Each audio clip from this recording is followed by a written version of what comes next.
Tab 1 Baseball is a game of legends, but not every story ends in triumph. Some players who dazzled on the diamond faced tragedy off the field, their lives cut short in ways that shocked the world. Today, we're exploring the heartbreaking tales of MLB players who were killed in real life. From the untimely loss of promising talents like Darnell, Stenson and Greg Halman, to the tragedies that claimed players from earlier eras like Ed Morris and Rube Chambers, these stories remind us that even legends aren't immune to life's harshest realities.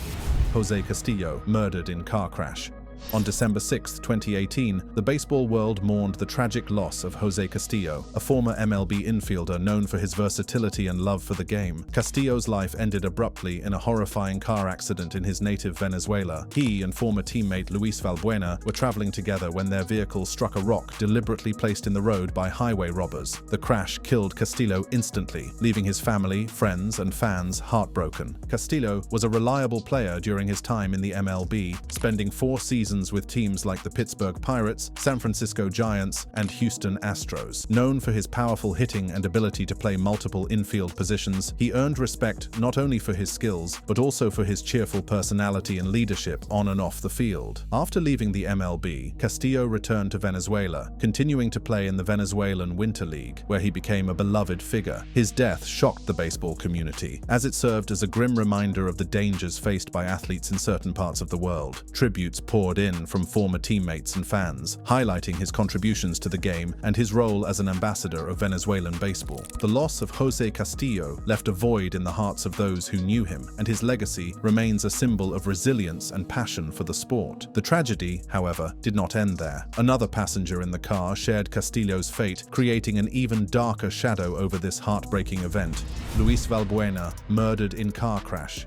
Luis Valbuena, known for his joyful spirit and booming bat, was the other player who tragically lost his life in the same crash that killed Joseé Castillo. The 33-year-old infielder had recently finished a successful MLB career, playing for teams like the Houston Astros, Los Angeles Angels, and Chicago Cubs. His charismatic presence in the clubhouse and signature celebratory bat flips made him a favorite among fans and teammates. Valbuena was a veteran of the game, known for his ability to deliver in clutch moments and his remarkable defensive plays. After leaving the MLB, he returned to his home country of Venezuela to play in the Winter League, a tradition for many Venezuelan players who want to give back to their roots. However, what was meant to be a homecoming turned into a nightmare. On that fateful December night, Valbuena and Castillo were returning from a game when their car collided with a rock strategically placed by criminals. While their driver survived, the crash claimed the lives of both players. Authorities later confirmed that the rock was part of a robbery scheme, a common and horrifying tactic in some regions of Venezuela. The loss of Luis Valbuena deeply impacted the baseball community. Teams across the MLB held moments of silence, and players shared heartfelt tributes on social media. For many, Valbuena represented the joy and energy that baseball could bring, and his sudden death was a reminder of how fragile life can be. Valbuena's passing and Castillo's brought attention to the safety challenges faced by athletes traveling in their home countries. Their deaths highlighted the risks of violence and instability, making their stories not only ones of tragedy, but also calls for change and awareness. Their fates echoed another grim chapter in baseball's history, reminding us of past tragedies that claimed the lives of players under different circumstances. One such incident occurred nearly a century earlier and left a great mark on the sport. Ray Chapman, struck on head by pitch during game.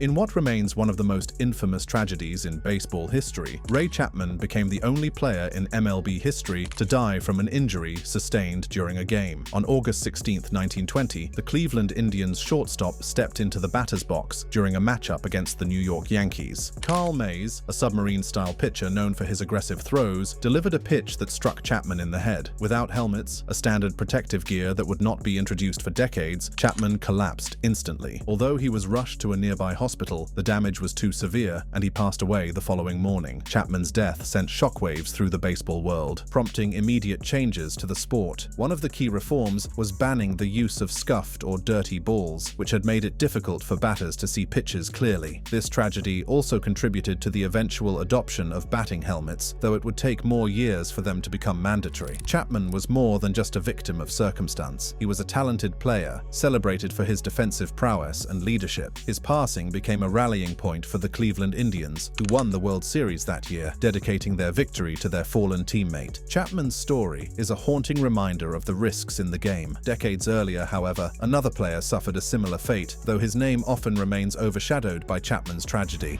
John Dodge, struck on head by pitch.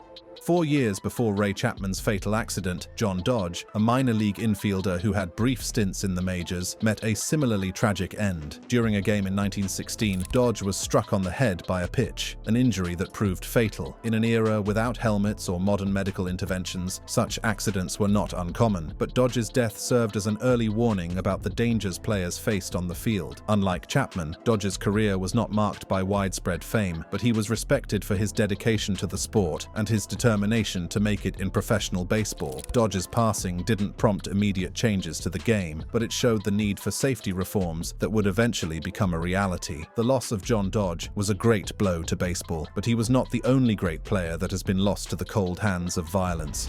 Darnell Stenson, gunshot. Imagine having your big break within reach, only to have your life cruelly taken before you can grab it. That's the tragic story of Darnell Stenson. Stenson was a rising MLB star, known for his talent, dedication, and a promising future that seemed almost guaranteed. Born in 1978 in LaGrange, Georgia, Stenson grew up with a natural talent for baseball. He was drafted right out of high school in the 3rd round of the 1996 MLB draft by the Boston Red Sox. Scouts were impressed by his versatility. Stenson could hit for power and average while showing impressive defensive skills. However, like many young athletes, the journey to the big leagues wasn't a straight shot. After several years in the minors, Stenson was traded to the Cincinnati Reds, a move that finally gave him his long-awaited MLB debut in 2003. That year, he played 37 games for the Reds, hitting .247 with 3 home runs. It was a solid start, and fans believed he'd only get better with time. But tragedy struck in the fall of 2003. Stenson had been playing in the Arizona Fall League, a developmental league for MLB prospects, where he continued to hone his skills. On November 5, 2003, everything changed. Stenson was carjacked in Chandler, Arizona, by 3 men who forced him into his own SUV. According to police reports, the men robbed Stenson and attempted to withdraw money from his bank accounts. After hours of torment, they shot him multiple times and ran him over with his SUV, leaving him to die on the side of the road. The brutal nature of the crime shocked the baseball world. The suspects were quickly arrested, and one of the men, David Griffith, was sentenced to life in prison without parole. But no sentence could undo the pain felt by Stenson's family, teammates, and fans. Losing Stenson hit baseball hard, as he was one of the best to ever do it. But he was not the only great player that has been lost to the cold hands of violence. Greg Halman, stabbed. If Darnell Stenson's story was heartbreaking, Greg Halman's tale is equally devastating and tragically unique. Unlike Stenson, Halman had already begun making waves in Major League Baseball, but his life ended in an unthinkable way that still leaves fans and teammates stunned. Born in Haarlem, Netherlands in 1987, Halman was part of a rare breed of European-born baseball players to make it to the MLB. His path to the majors was anything but ordinary. Growing up in the Netherlands, where soccer reigns supreme, Halman's father, Eddie, a baseball coach, introduced him and his siblings to the sport. Greg quickly stood out for his athleticism, raw power, and speed. Halman's journey to the MLB began when he signed with the Seattle Mariners as an international free agent in 2004 at 17 years old. Over the years, he worked his way up through the Mariners' minor league system, earning praise for his powerful swing and ability to cover ground in the outfield. In 2010, Halman made his MLB debut with the Mariners, becoming a symbol of hope for European baseball players aspiring to make it big. By 2011, he had solidified his place on the team's roster, appearing in 35 games and hitting .230 with 2 home runs. Though his numbers didn't yet reflect his full potential, Halman was widely regarded as a player to watch. But everything came to an abrupt and horrifying end on November 21, 2011. Halman was in Rotterdam, Netherlands, during the off-season when an argument with his younger brother, Jason, turned deadly. According to reports, the brothers were fighting over loud music when Jason fatally stabbed Greg in the heart with a kitchen knife. Jason Halman was arrested and charged with murder, but the trial revealed a complicated story. During the trial, Jason's defense argued that he was mentally unwell at the time of the stabbing, suffering from psychosis worsened by drug use. In 2012, a Dutch court ruled that Jason was not criminally responsible for Greg's death due to his mental state. Instead of prison, he was committed to a psychiatric facility for treatment. The verdict did little to ease the pain of Greg Halman's death. Teammates remembered him as a joyful, hard-working player with a contagious smile and a love for the game. Mariners outfielder Ichiro Suzuki called Halman a bright young star, while fans in Seattle and the Netherlands mourned the loss of a player who seemed destined for greatness. Greg Halman's story is a chilling reminder of how quickly life can change. In a split second, a promising career, a family, and a future were gone. For baseball fans, Halman's legacy is one of inspiration and tragedy, a life full of potential that ended far too soon. Just as Halman's life and career were cut short, Lyman Bostock's story is one of extreme sadness.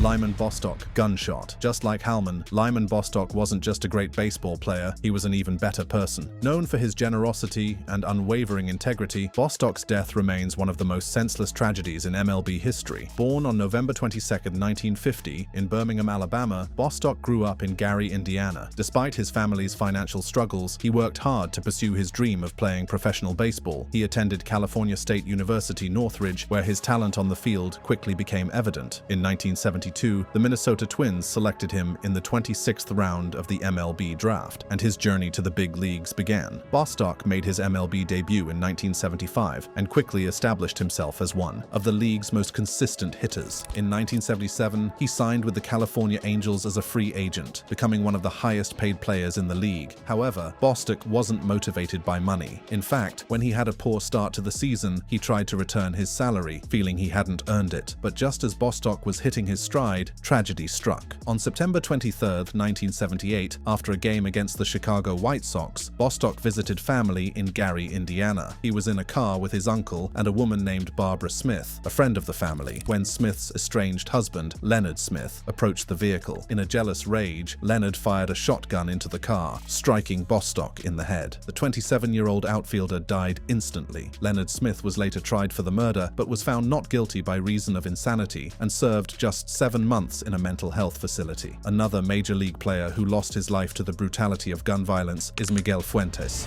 Miguel Fuentes, shot.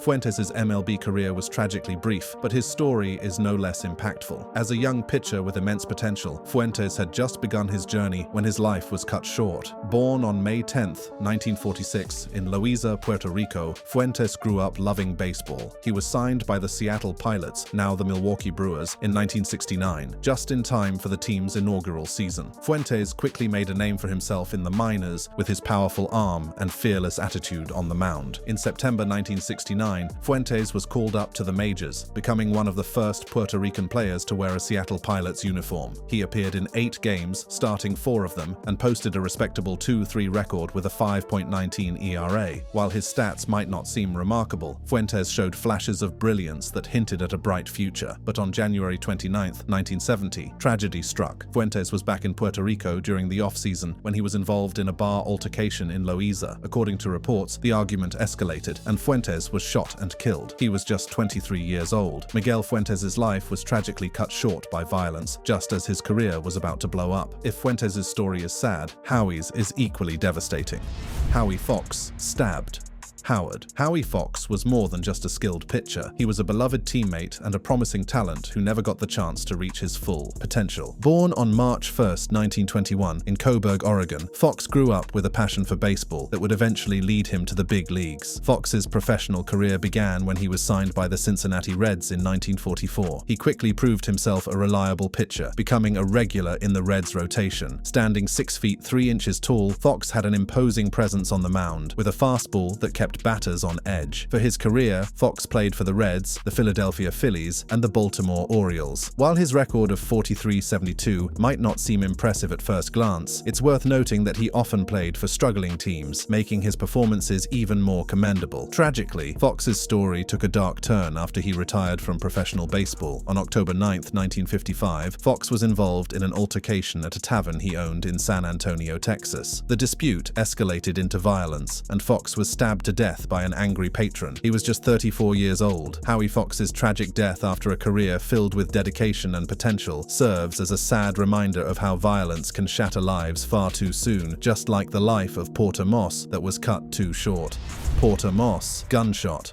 Born on January 15, 1910, in Nashville, Tennessee, Porter Moss grew up when opportunities for black players in professional baseball were limited. Despite the challenges, Moss pursued his dream, eventually joining the Negro Leagues, where he played for the Cincinnati Tigers and the Memphis Red Sox. Moss quickly gained a reputation as a standout pitcher, known for his incredible control and ability to outthink batters. His performances drew comparisons to some of the best pitchers of his era, and he became a fan favorite in the Negro Leagues. But on June 16, 1944, tragedy struck. Moss was in Memphis, Tennessee during the off-season when he was fatally shot during a robbery. He was just 34 years old. The loss of Moss was felt deeply within the Negro Leagues and the broader baseball community. At a time when opportunities for black players were limited, Moss represented hope and progress, a symbol of what could be achieved through talent and determination. The loss of Porter Moss was a great blow to the sport, as he was a very talented player who made watching the sport exciting, but he was not the only great player who has been lost to the cold hands of violence. Len Koeka, fighting. Another sad story that painted the game's history books is that of Koeka. Len Koeka's story is one of immense talent and a bizarre, tragic end that has become one of the strangest tales in baseball history. Born on January 18, 1904, in Baraboo, Wisconsin, Koeka's love for baseball was evident from an early age. He worked his way through the minors before making his major league debut with the Brooklyn Dodgers in 1934. Koeka was an outfielder with a knack for hitting. In his first full season, he batted an impressive .320, quickly earning a reputation as a reliable player. But his time in the majors was short-lived. Known for his fiery temper and struggles with alcohol, Koeka's behavior sometimes overshadowed his on-field contributions. The most shocking chapter of Koeka's life came in 1935. After being cut from the Dodgers mid-season, Koeka boarded a plane from Chicago to Buffalo, hoping to join a minor league team. During the flight, something went horribly wrong. Accounts suggest Koeka became intoxicated and disruptive, leading to a confrontation with the pilot and other passengers. The altercation escalated, and Koeka reportedly attempted to wrest control of the plane. Fearing for everyone's safety, the pilot grabbed a fire extinguisher and struck Koeka in self-defense. Tragically, the blows proved fatal, and Koeka died at just 31 years old. Just as Len Koeka's life and career were tragically cut short, Ed Morris's story shows a similar heartbreak. Ed Morris, stabbed. Born on December 7, 1899 in Foshee, Alabama, Ed Morris grew up in a working-class family and discovered his love for baseball early in life. His determination and skill eventually earned him a spot in the major leagues. Morris began his professional career with the Boston Red Sox in 1922. Known for his fiery competitiveness on the mound, he quickly became a key player for the team. His best season came in 1928, when he won 19 games with the Philadelphia Athletics, solidifying his reputation as one of the league's most promising pitchers. However, Morris's career was not without challenges. He struggled with injuries and inconsistent performance, which led to frequent moves between teams. Despite these setbacks, he remained a beloved figure in the baseball community, admired for his tenacity and work ethic. Tragedy struck on May 3, 1932, when Morris was involved in a bar altercation in his hometown of Brewton, Alabama. The incident escalated, and Morris was stabbed multiple times by an assailant. Despite being rushed to the hospital, he succumbed to his injuries at just 32 years old. Like Ed Morris, Rube Arthur Chambers' untimely death is another story that reminds us of how severe and destructive violence is. Rube Arthur Chambers, shot. Rube Arthur Chambers, born on November 17, 1920, in Siloam Springs, Arkansas, was a talented pitcher who had all the makings of a great baseball career. Known for his skill on the mound and his calm demeanor, Chambers climbed the ranks of the baseball world with sheer determination and talent. He played in the minor leagues during the 1940s, when the sport was undergoing significant transformation post-World War II. Chambers was more than just a skilled player, he was a man with dreams of making it big in the MLB. His teammates and coaches often remarked on his strong work ethic and unwavering focus. Despite facing stiff competition, he seemed destined for greatness. Tragically, fate had other plans. On February 17, 1951, Chambers was shot and killed during a robbery in Van Buren, Arkansas. The details of his death are as chilling as they are heartbreaking. Reports suggest that Chambers was caught in the wrong place at the wrong time, a victim of senseless violence that left the baseball world in shock. Though Rube Arthur Chambers and Steel Arm Dickie came from vastly different backgrounds and faced unique challenges in their careers, their stories share a haunting similarity. Both were talented pitchers whose lives and promising futures were violently taken. Steel Arm Dickie, stabbed.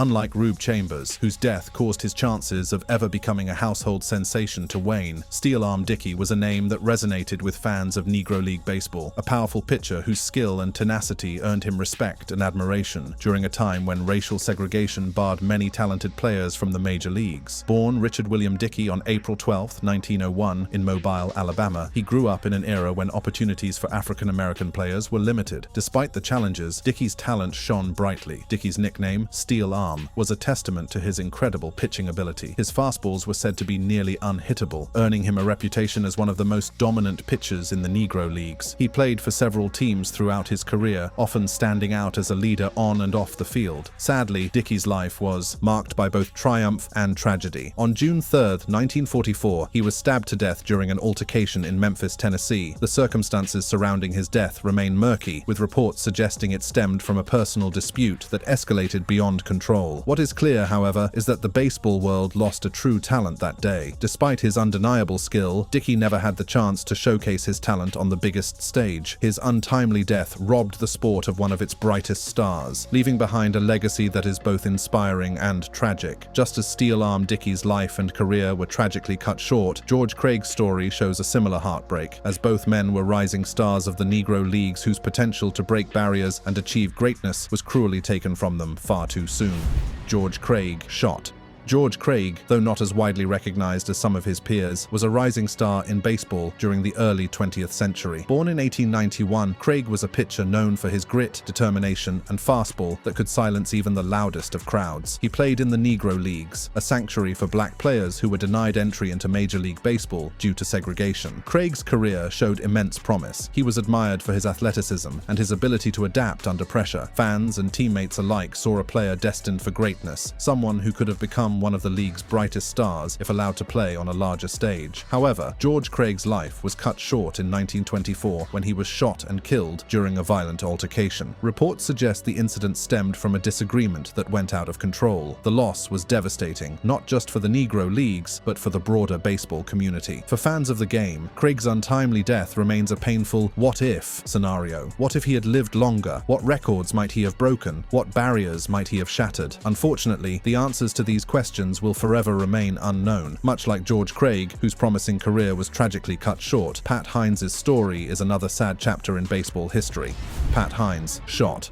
A pitcher by trade, Pat Hines was born on March 21, 1863, in St. Louis, Missouri. Known for his skill on the mound and his fiery competitive spirit, he quickly made a name for himself in the National League during the 1890s. Hines' career was not without its ups and downs. While his talent was undeniable, he was also known for his volatile temperament, which occasionally got him into trouble on and off the field. Still, fans loved his passion, and he became a popular figure in baseball circles during his playing years. Tragically, Hines' life ended shockingly and violently. On June 4, 1898, he was shot and killed in a saloon dispute in St. Louis. The details of the altercation remain murky, but witnesses described the incident as a heated argument that quickly turned deadly. The loss of Pat Hines was a significant blow to baseball, but as baseball continued to evolve, so too did the stories of players whose lives were tragically cut short. Did you enjoy this video? Click on any of the cards on your screen right now for similar content. Thank you.